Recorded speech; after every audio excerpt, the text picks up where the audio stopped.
الحمد لله رب العالمين وعاقبة للمتقين ولا عدوان إلا على الظالمين وأشهد أن لا إله إلا الله وحده لا شريك له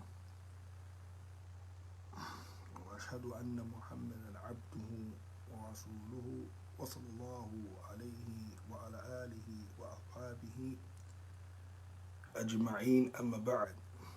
Assalamu alaikum wa rahmatullahi wa barakatuh. By the grace of Allah subhanahu wa ta'ala, we are able to continue this brief, small series, bi'ithnillah, to a very important topic, and that is the proper way to correct your salat.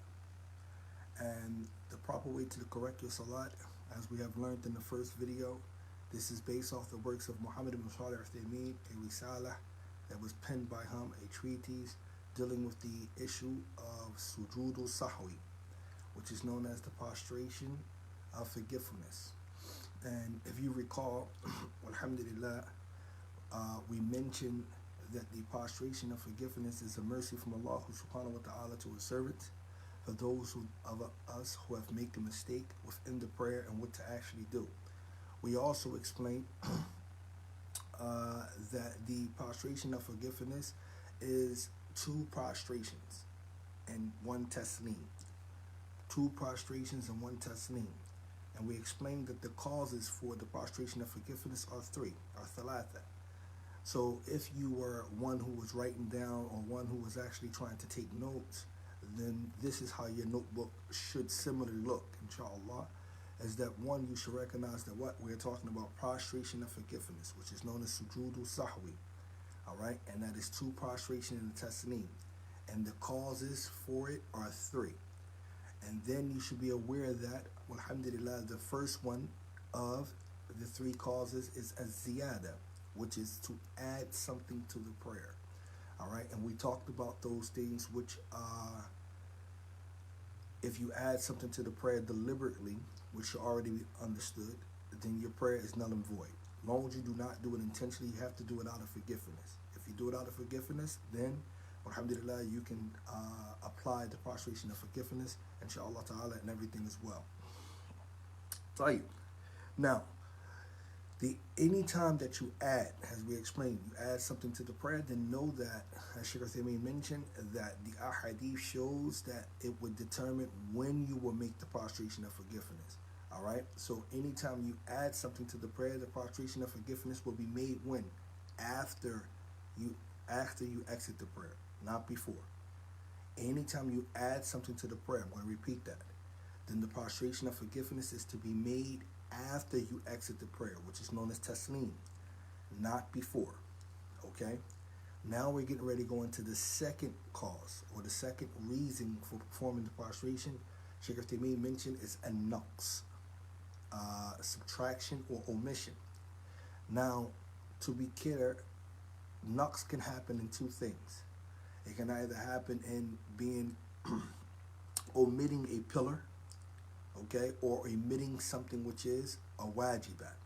All right, and like we said before, for those who really want to maximize the benefit from this particular dars, you have to really know what a wajibat is, what is a pillar is, and what is a shurut. These different things you need to know in order to understand what the Shaykh is actually saying. All right, and we didn't go into detail. Maybe one time, inshallah, I will do another class where we will explain the shurut of salat, the arkan, or wajibat. Inshallah, we will start explaining those particular things. And for those of us who know, or for those of us who are kind of rusty a little bit on this information, then this will be serve as a reminder for you all, inshallah ta'ala. This is one of those things that you should never leave off, because we're going to spend a lifetime trying to perfect our prayer. You're going to spend a lifetime trying to perfect your prayer. And there are certain things that can be done in the prayer that we may or may not be aware of, such as answering the door. If it's not too many steps that will break you from the prayer, but you can take two big steps, as long as you're in the direction, and open up the door, as it comes in the hadith of our mother Aisha radiallahu ta'ala anha, as the Prophet opened the door for her. Likewise, you can also return the salams without verbally, but by way of the hand. If someone was to send you a salam, you can Also, return the salams. Likewise, if someone was to call you and it's an important call and you know it's an important call, say for example your boss is calling, your landlord is calling you, then you can answer the phone but you cannot speak. What you can do is you can put it on speaker and you can raise your voice when you're making takbir or in the position of salat to alarm or to alert the person who's on the phone to know that you're in prayer. So there are things that can be done within the prayer that we may or may not be aware of. Tayyib. So Shaykh Uthaymeen, he says, as dealing with the first type of omission, that is dealing with the pillars. Now, I want you to understand something. When it comes to the pillars of the prayer, we said before that the pillars of the prayer is the skeleton of the prayer. It's the integral part of the prayer. Without any of the pillars, the prayer doesn't stand. All right? So if you leave off a pillar intentionally, you already know the prayer is null and void. But the way to make up a pillar being missed is to perform that pillar again. In other words, you can't just wipe out the pillar. The pillar has to be performed again. So pay attention in detail what Shaykh Uthaymeen is going to mention. He says, إذا انقص المصلي ركنا من صلاته فإن كانت تكبيرة إحرام فلا صلاة له سواء ترك عمدا أو سهوا لأن صلاته لم تنعقد. So in other words, if the person who's performing the prayer, he was to omit or to leave off a pillar from his prayer, and if it be the case that that pillar is the takbiratul ihram, and for those who don't know, the takbiratul ihram is the opening takbir. That opening takbir is what enter you into the prayer. Whether you leave this off forgetfully or unforgetfully, you don't have a prayer because the prayer is not established. The prayer commences with the takbir ihram and it closes or exit with the taslim. So if a person doesn't offer that, whether he does this forgetfully or not, he never entered the prayer. You have to make sure that you have the takbir ihram, the opening takbir, because that's a pillar. Not like the rest of the takbirats. The other takbirats are not pillars, they are wajibat. All right? So he says, وَإِنْ كَانَ غَيْرُ تَكْبِيرَةِ احْتِرَامٍ فَإِنْ تَرَكَهُ مُتَعَمِّدًا بَطَلَ صَلَاتُهُ. We already made that clear. So if it's not the takbir ihtiram, it's not the thing that asks you into the prayer, but it is something else from one of the pillars, the 14 pillars, that a person leaves off intentionally, then his prayer is null and void anyway. وَإِنْ تَرَكُوا سَهْوًا, and this is the point that we want to focus on. But if he was to leave off or omit any of those pillars besides the takbir ihram, then if he does that out of forgetfulness, and wasal ila mawdi'ihi min ar-rak'ah ath-thaniyah istaslagaytu ar-rak'ah allati tarakaha minha. And this is something that you must understand. So you have to pay attention to your prayer. And it's important that you pay attention to your prayer, because one of the pillars, or the 14 pillars, is known as khushur. And khushur consists of numbers of things. Okay, so to have khushur in one's prayer, you have to have what we call hudurul qalb. You have to be attentive. Okay, and a part of being attentive is understanding what you're saying. As Allah Jalla wa Ala says, Ya ayyuhalladhina amanu la taqrabu salata wa antum sukara hatta ta'lamu ma taqulu. Al-ayah fi Surah An-Nisa. Allah Jalla wa Ala says, O you who believe, do not come near to the prayer. Do not approach the prayer in a intoxicant state. This is why, this is one of the verses where Allah Jalla wa Ala prohibited at that time people who drink khamr or who was intoxicant to perform the prayer. This wasn't the final prohibition, but this was the second of the prohibition. One was in Baqarah, one was in Nisa, and then one was in Ma'idah, which was the final. But however, nonetheless, Allah Jalla wa Ala said, do not approach the prayer while in a intoxicant state, okay? Until you understand what you know that what you're actually saying in the prayer. So a part of being attentiveness is to understand what you're saying in prayer. Take your time out to know what you're saying. You're saying, Subhana Rabbiyal Azim. What does that mean? Subhana Rabbiyal A'la. What does that mean? You need to know these things, which will say, what is said between the two jalsa? What are you saying when you in Qiyam? Al-Fatiha. What does that mean? A short surah that you might have memorized. What does that mean? So you want to take your time out to learn those things so that you can be more attentive within the prayer. Okay? And being attentive in the prayer can be done both physically as well as with your heart. Your heart should be that one which leads more so than physical, because the ulama of the past, especially from the tabi'een, they mentioned that the person who have khushur, with their limbs, but they don't have it within their heart, they're not present, then it's like a body with no soul.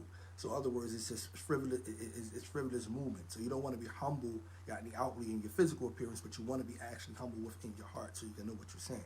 So the Shaykh, he's saying here, he says that if a person was to leave off, for example, a pillar, okay, right, out of forgetfulness, but then he was to come in the second unit, in the second rak'ah, in the second unit of prayer, he was to arrive at the position that pillar he missed in the first rak'ah. All right, so pay attention. That pillar that he missed in the first rak'ah, he was to reach it in the second rak'ah. Then the first rak'ah becomes something that he will what? Obliterate, and he will start from here. Okay, so I want you to pay attention to what he's saying here. He's saying that when you reach the position in the second rak'ah of the pillar that you missed in the first rak'ah, you make that your first rak'ah now, because you have to make up that pillar. So you want to make that your first rak'ah. He says, وَقَامَةَ الَّتِي تَلِيهَا مَقَامَهَا وَإِن لَمْ يَصِلْ إِلَى مَوْضُوعٍ مِنَ الرَّكْعَةِ الثَّانِيَةِ وَجَبَ أَنْ يَعُودَ إِلَى رُكْنٍ مَقْطُوعٍ. So in other words, he's saying that if the person doesn't reach, he doesn't reach or arrive at the place or the position where that pillar were actually being performed from the second rak'ah, then it becomes incumbent upon him or her that they return back to the left off pillar. Okay, in that case, they return back to the left off pillar. He's going to give us a beautiful example so that we can understand all of this anyway. He says, فَيَأْتِي بِهِ بِمَا بَعْدَهُ. So then he's going to perform it and that which comes afterwards. وَفِي كِلَّةِ الْحَالَتَيْنِ يَجِبُ عَلَيْهِمْ يَسْجُدُ لِلسَّهْوِ بَعْدَ السَّلَامِ.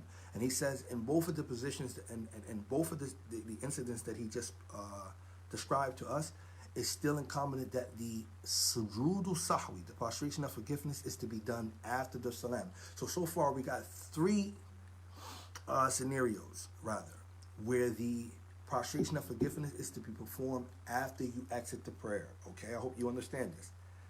In ziyada, both forms, whether you leave off a pillar in addition, or whether you salam, make taslim, or exit the prayer before you finish the prayer. Then the prostration of forgiveness to be done after the prayer. Okay? Likewise, if you was to omit a pillar out of forgetfulness, then in that incident too, the prostration of forgiveness to be done after the prayer. We have not reached a moment yet where it's to be done before you actually finish the prayer. So I want you to pay attention to that, because that's muhim. This is the whole point of the book. The whole point of the treatise is to alert to us when we are to perform the prostration of forgiveness. Okay? Kayfiyah how, but when. Alright, so far, everything that we came across only telling us to do it after the actual, we finish or complete the prayer. He says an example of all of that he's mentioning to you is a person forgets to perform the second prostration from the first rak'ah. Now, each rak'ah consists of two prostrations, so that we know that each unit of prayer consists of two prostrations. Alright? But he's saying the second prostration. So that would be the prostration before you rise up. All right? Not the first prostration, that you have a jalsa, a sitting between them. But the second prostration, that would be the one when before you rise up. He says, so if a person wants to leave that off, out of forgetfulness, right? He says, فَذَاكَرَ ذَلِكَ وَهُوَ جَالِسَ بَيْنَ سَجْدَتَيْنِ فِي الرَّكْعَةِ الثَّانِيَةِ. So that you know, both prostrations are a pillar. Okay? Both prostrations are a pillar of the prayer. All right, so if a person was to leave it off, this is why he said he have to make it up. He says, so he remembers that while he is sitting between the sajdatain and the second unit of prayer, the second rak'ah. So he missed the second prostration in the first rak'ah. But when he gets to the second rak'ah and he's in the sajdatain between them both, and he's sitting in the jalsa, and he remembers, I didn't make the second prostration in the first rak'ah. What is he to do?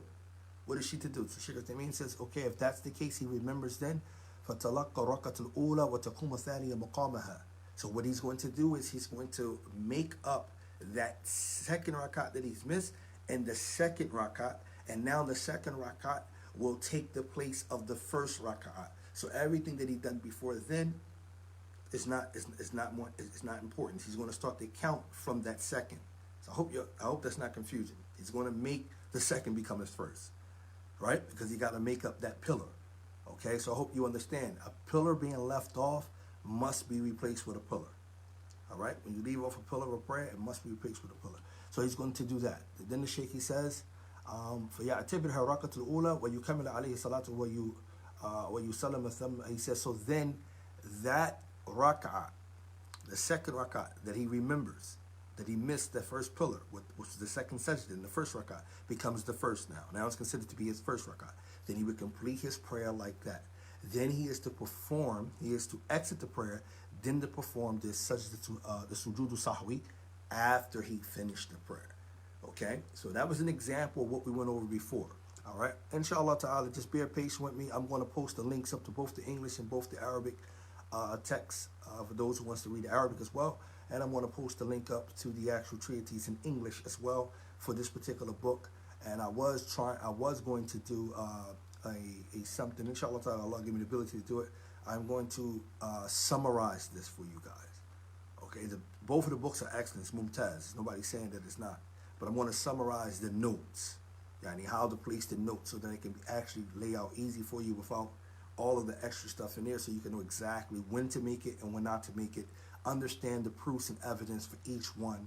And once that becomes clear to you, you can study that and it'll become easy for you, inshallah.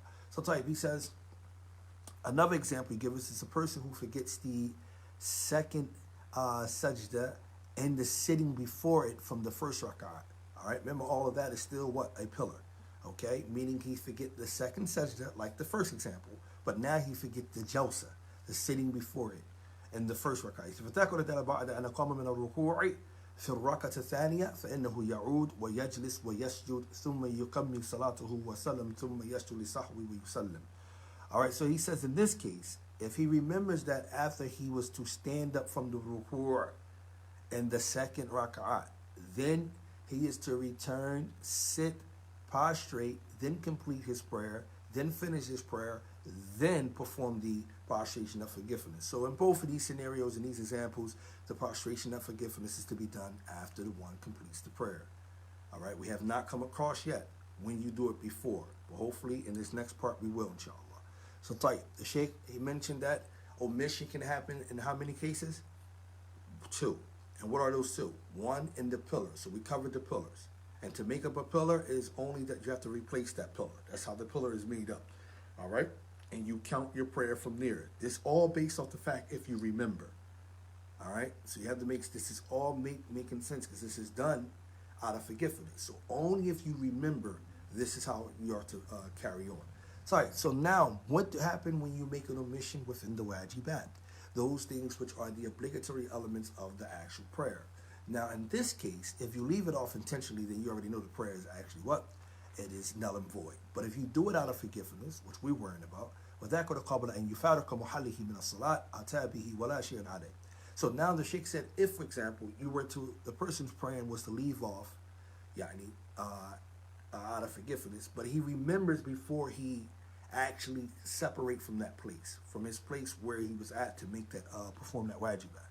All right, then he is to he says يُفَارِقَ مُحَلِّهِ مِنَ الصَّلَاةِ, meaning that, in other words, before he leaves this place from the prayer, he says then he is to perform it, and then there's nothing on him. He doesn't have to make a prostration of forgetfulness because he remembered. This is the wajibat now. This is not the pillar. He remembered.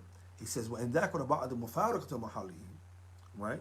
قَبْلَ أَنْ يَصِلَ إِلَى رُكْنِ الَّذِي يَلِيهِ رَجُعَ فَأَتَى بِهِ ثُمَّ يُكَمِّلُ صَلَاتَهُ وَيُسَلِّمُ ثُمَّ يَسْجُدُ لِسَهْوِهِ وَيُسَلِّمُ.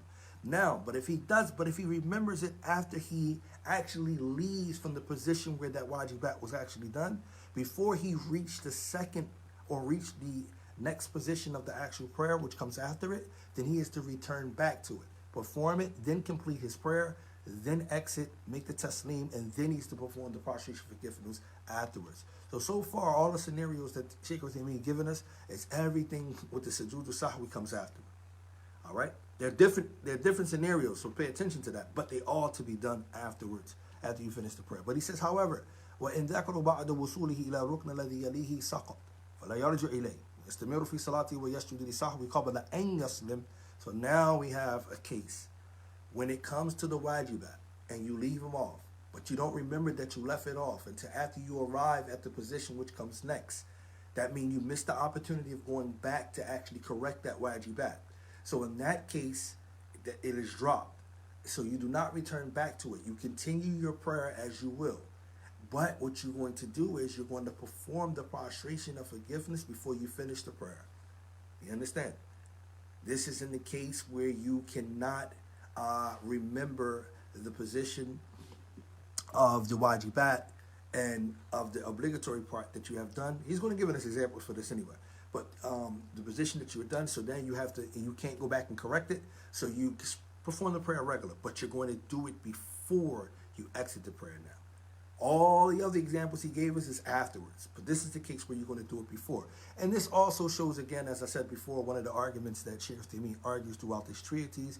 For those who don't know, I told you the opinion of Shaykh Al-Albani, rahmatullah ta'ala alayhi, that he mentioned that the person who's performing the prayer, if he makes a mistake within the prayer, then it's up to his discretion or her discretion when to perform the prostration of forgiveness.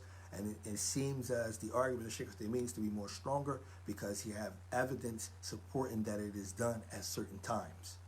Okay, before you exit and after you exit. And he brings about 5 narrations, brothers and sisters, that shows that it's done at a certain time. Okay, so this here is more stronger to me than the argument that's put forth or presented by Shaykh Al-Albani in this case. Rahmatullah ta'ala alayhi. So Shaykh Uthaymeen gives us an example of what he just said. He says, a person was to rise up from the second sujood and the second raka'at. He wants to stand for the third. Okay, so henceforth this might be a dhuhr or asr prayer or even a maghrib prayer. All right, or isha. So an individual he raises up from the second prostration in the second rak'at. Okay, and he's getting ready to go to the third. However, he forgets the first tashahhud. Now, the first tashahhud is a wajibat. It's from the wajibat. It's not a pillar. The last tashahhud, before you finish the prayer, is a pillar. Know the difference between them both. The first tashahhud, the first sitting that you have, that is only the wajibat. It's an obligatory element. It's not a pillar of the prayer. The last tashahhud, that's your pillar of the prayer. If it's a third raka'at like maghrib, then that will be your last tashahhud. If it's isha, dhuhr, or asr, then the last raka'at where you will sit for the tashahhud will be your last tashahhud. That's a pillar. All right? So separate between the two. The first one is not. All right? So this is what he's saying. He's saying the individual pretty much, he got up, he was getting ready to rise up, and he was going to forget or leave off the first tashahhud. For that could qabla and yanhud. But if he remembers before he completes his standing, okay, he's rising, but he remembered, I didn't perform the tashahhud, he can sit back down. All right? Long as he doesn't completely stand. All right? That means he left that position. All right? So I want you to understand that. Long you do not completely stand, then that means you will have left the position that you was coming from. But if he can catch himself before he gets up and rise fully erect, then he can go back and finish it off, as the Shaykh is saying here.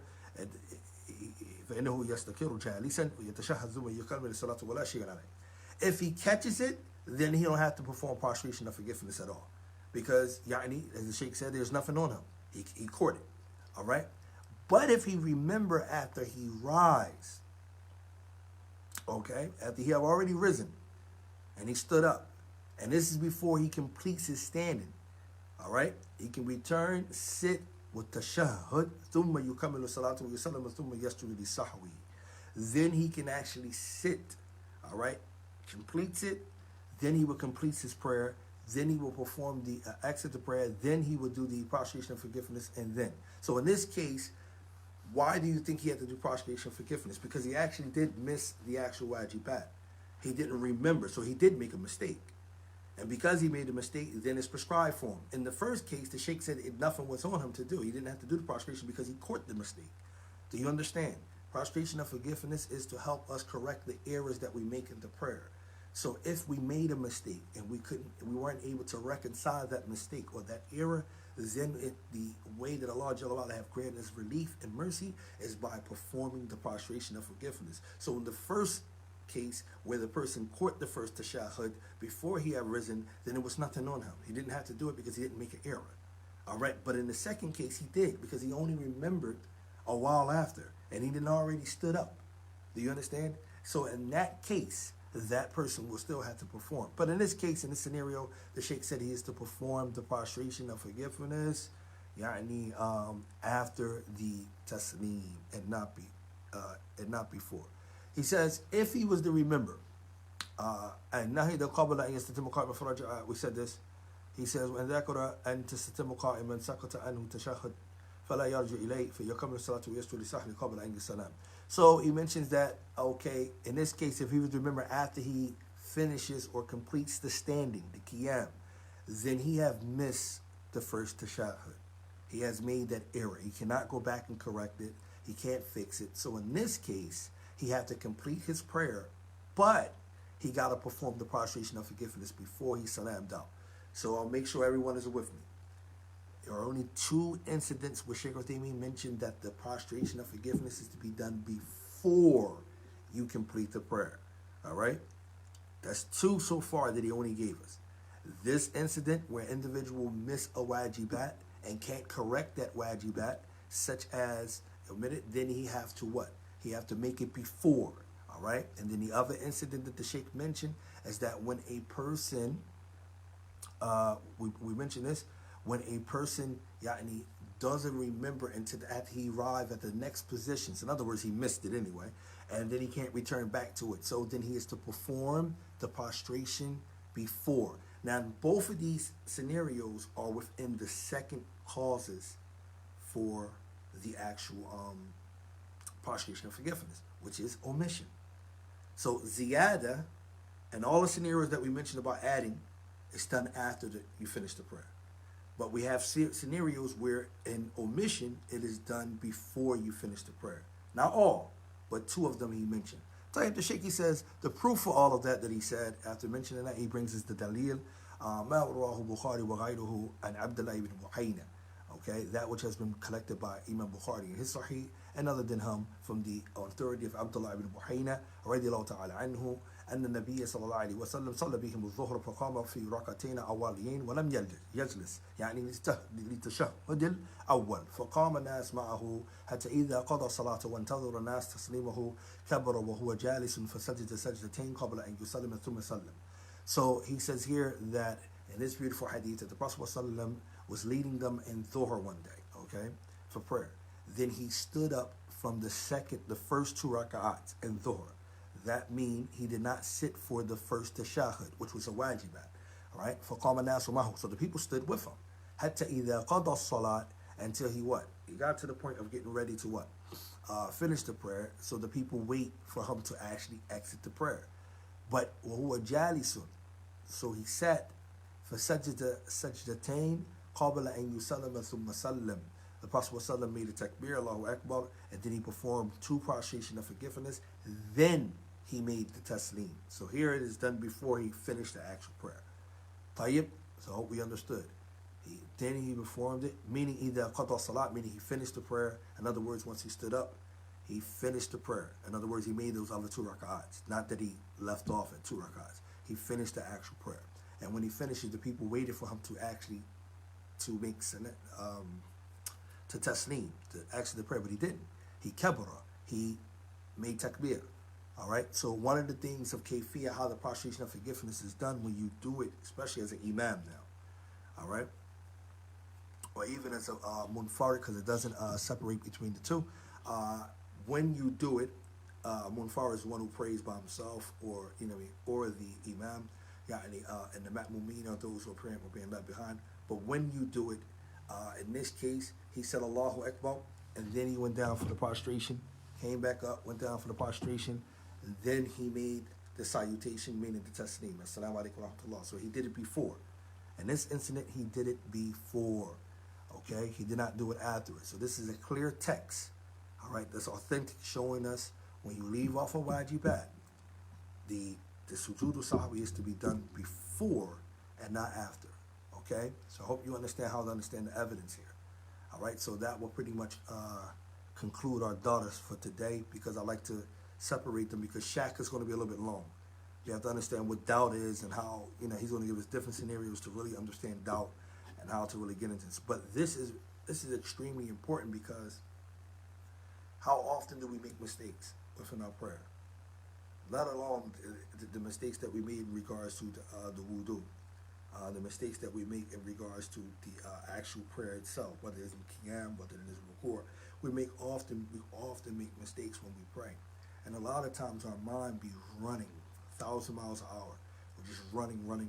What we got to do, what we want to do, what we will do. I want to try to do this, try to do that, and then we just speed right through the prayer, right? So if you're speeding through the prayer anyway, you know you're making mistakes, period. And that's even another bad there. So the point of the trying to get yourself right as far as the salat is that you want to be able to have comfortability, serenity, tranquility within the prayer.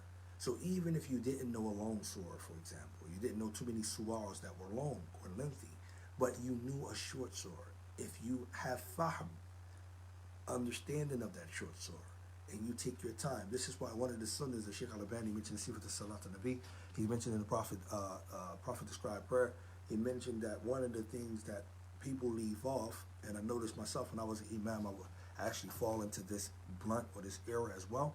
One of the things that many of the people today, present days, imams that lead people in salat, they fall off by connecting the ayats in al-Fatiha. All right? Not saying that it's not your Jews. However, it's not what the Prophet ﷺ would do. The Prophet ﷺ, as the hadith of Anas mentioned, he would stop at each ayah. Think about that. The Prophet ﷺ would stop at the Alhamdulillahi Rabbil Alameen. Stop. And he would take his time. Ar-Rahmanir Rahim. Stop.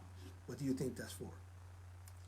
So it shows that reflectiveness of the Prophet ﷺ himself, of taking his time to understand what's being said, to even ponder on what's being said, and it gives the prayer some more life. It gives life to the actual prayer.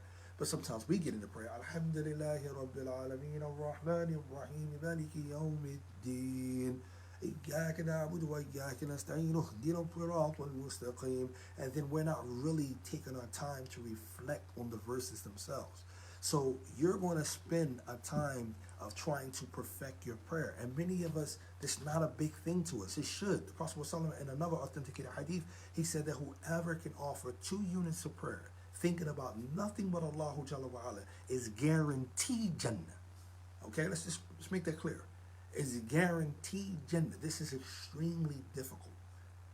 To actually go to 1 unit of prayer, thinking about nothing but Allah, is extremely difficult. Imagine you had to do 2 of them. So in regards to that, a person must take their time when they are praying. Do you understand? If you rush into your prayer and you don't remember Allah Jalla wa Ala little, that's first of all, that's one of the sifat of the munafiqeen. That's one of the qualities and attributes of the people who are hypocrites, as Allah Jalla wa Ala mentioned. وَإِذَا قَامُوا إِلَى الصَّلَاةِ قَامُوا كُسَالَى. Right? وَيُرَاءُ النَّاسَ وَلَا يَذْكُرُونَ إِلَّا اللَّهَ قَلِيلًا. في سورة النساء, Allah said when they stand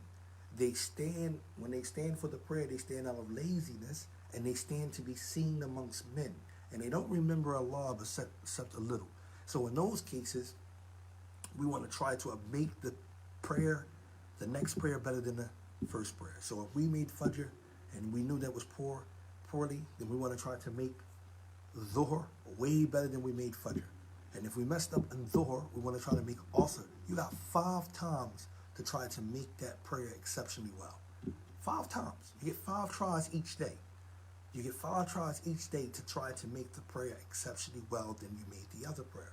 Sometimes you're just not going to be there. Your heart not going to be attentive like it's supposed to. You understand? That only comes along with deep reflecting and stuff like that. So learning this type of stuff here is very, extremely important. Okay? The Muslim should be really in tune with the thing that builds and makes solid his or her foundation. Your foundation is Tawheed. It's La ilaha illallah Muhammadur Rasulullah. That's the foundation. You have to learn about that. But how do you solidify that foundation? How do you actualize what the foundation entails or requires? Is this part. Do you understand? It's the prayer. That's how you do it. And the rest of the pillars as well, from the Arkan of Islam. But this part here, the Salat, is going to be that thing that helps you embody and help you actually embody the actual the foundation, which is La ilaha illallah Muhammadur Rasulullah.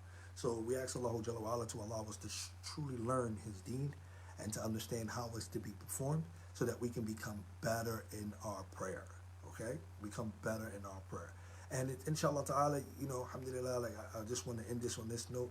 For those who don't know, a lot of times these durus that we do by the permission of Allah Jalla wa Ala is only by, first and foremost, the permission of Allah Jalla wa Ala. We don't claim to be a person of knowledge. We don't claim to even be a talib or ilm in the sense of the word, so forth. But we strive, inshallah ta'ala, to share whatever Allah subhanahu wa ta'ala allow us to learn and to help and aid other people in regards to that. And I want to be honest, on a personal level for myself, this is therapy for me. Me teaching, and I love to teach, but this is like therapy for me. This is therapeutic. This is the way that I keep my sanity. This is the way I keep my balance, because this is the way you keep reminding me that Allah Jalla wa Ala is the ghaya, is the focus. Allah Jalla wa Ala is the goal. He's the objective. And that no matter what I do in my life, no matter how many sins, no matter, despite how often I fall short, this is the pathway to try to get closer to Allah. Learn about His book. Learn about His messenger. Learn what He instructs us within His deen.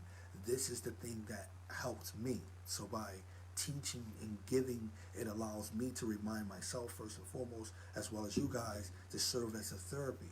Most people don't have that chance in life.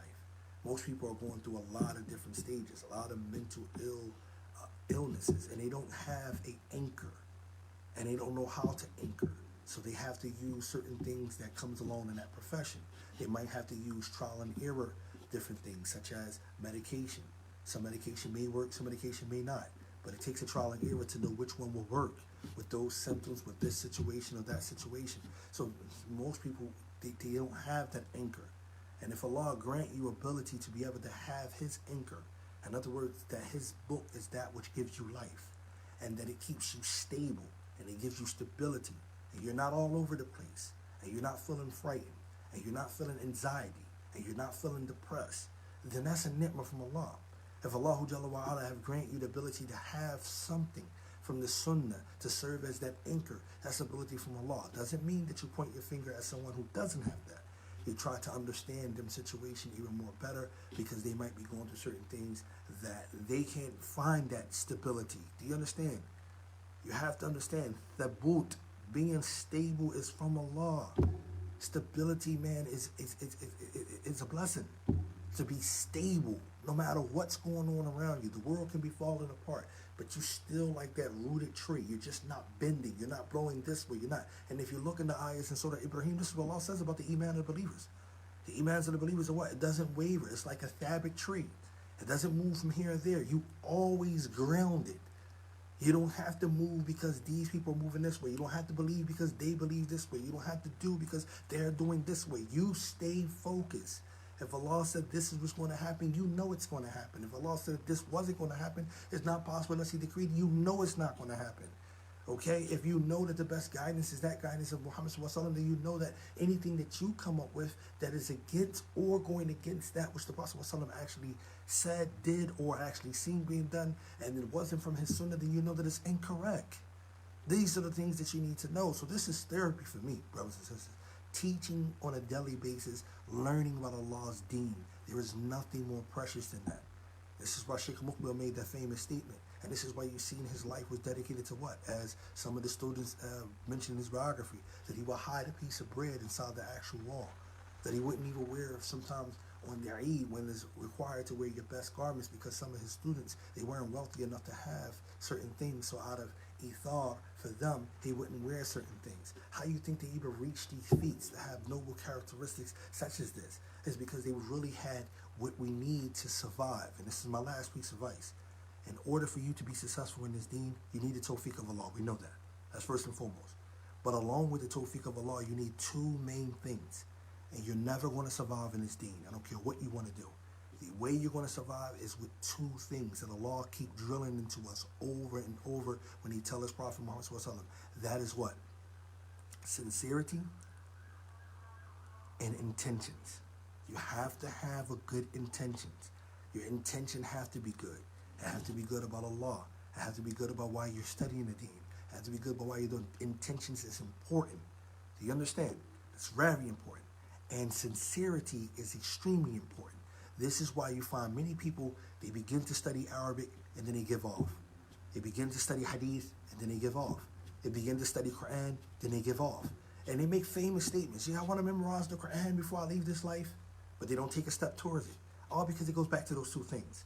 Intention and your sincerity. And it shows whenever you're not persistent or consistent in any endeavor, then it shows a lack of sincerity. Do you not understand? As Shaykh Uthaymeen mentioned about a person who begins to memorize Bulugh al-Maram, but then he or she stops in midway and they don't finish it. He said this is Adam al-Ikhlas. This shows shows the absence of what? The absence of this shows the absence of sincerity. This is the person who's being insincere in their endeavor, because you're going to meet rough challenges. Rough challenges in any learning system is only to what? Further motivate you. It's to fuel you to go further. It's not to be a roadblock to hinder you from moving on. You have to look at every challenge like that. If you become challenged, then it's only fueling you to go further. All right? How can I skin this cat? It's more than one way to skin a cat. So how can I get around this way? All right, I tried that approach. It ain't working. Let me go around to this. I tried that approach. It ain't working. And you constantly making the dua to Allah. If Allah opened those gateways for you, you're going to understand. We got to be sincere people, man. We got to be sincere in all our endeavors, and we got to have this good intention for Allah Jalla wa Ala. And we ask Allah subhanahu wa ta'ala allow this to be a beautiful benefit for all of us, and that we, inshallah ta'ala, perfect our salats. Inshallah ta'ala, every day and each and every day that we perfect our salat. Whatever we said that was incorrect in our translation today was from Allah Jalla wa Ala. Was from ourselves and the shaitan. Whatever said it was correct is from Allah Jalla wa Ala. Subhanakallahumma bihamdik.